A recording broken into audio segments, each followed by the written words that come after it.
Analizaremos tres maneras diferentes de calcular los valores numéricos de un vector.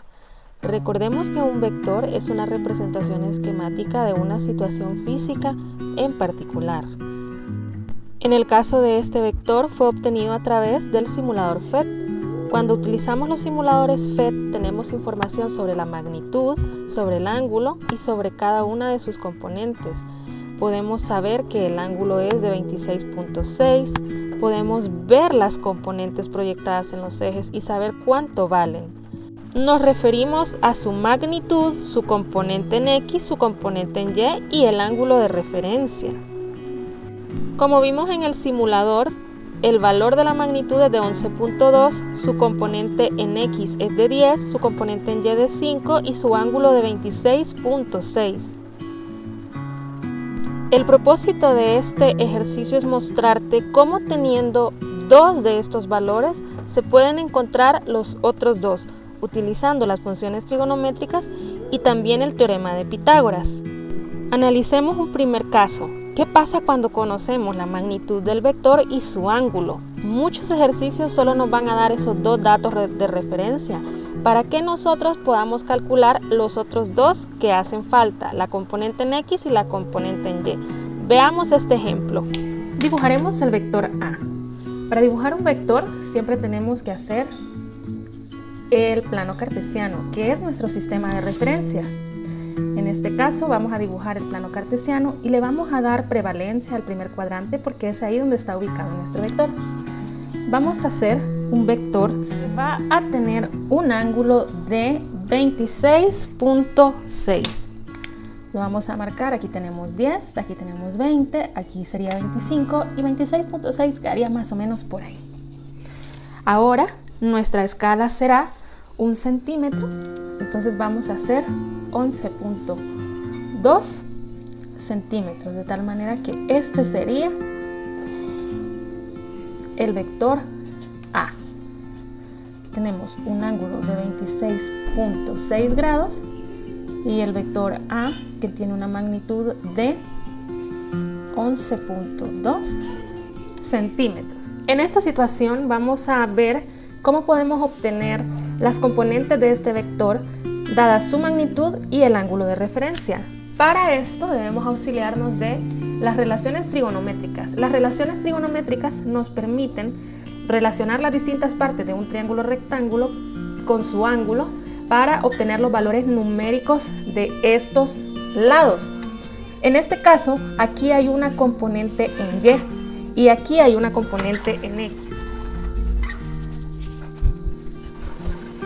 Observamos, tenemos las relaciones trigonométricas coseno, seno y tangente.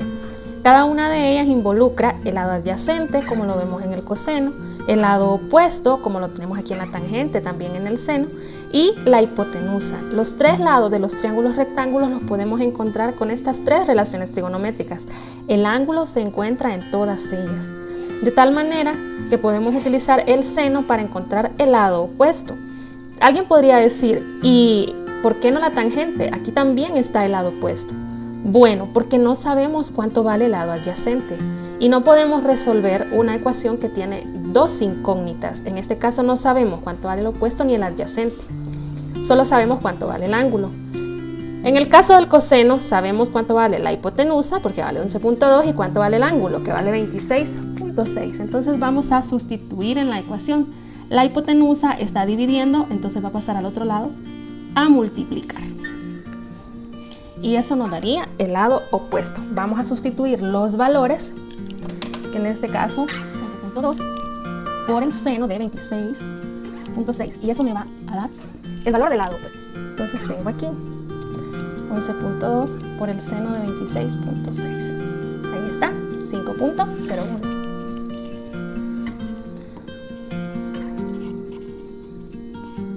Entonces ese sería el valor del lado opuesto. Vamos a escribir aquí que AY es igual a 5. Ahora, para encontrar el lado adyacente, ¿qué función trigonométrica podemos usar?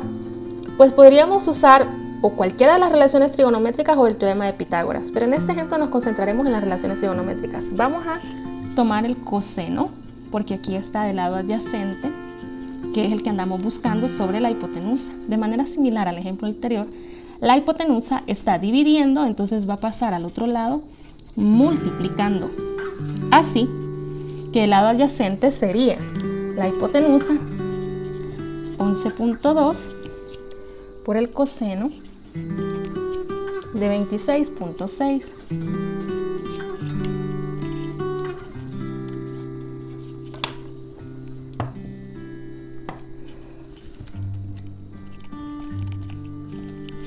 $10.01.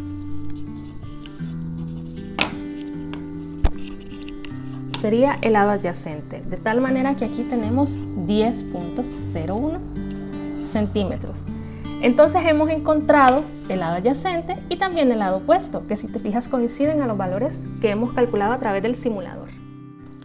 El propósito de estos ejemplos es que tengas presente que nosotros ya lo sabemos todo. Sabemos el valor de la magnitud 11.2, la componente en X 10, la componente en Y 5 y el ángulo 26.6. Solo estamos verificando cómo podemos obtener estos valores de forma manual. Es decir, cómo podrían ustedes hacerlo desde su casa utilizando papel, lápiz, calculadora, regla y transportador. Esa es la idea.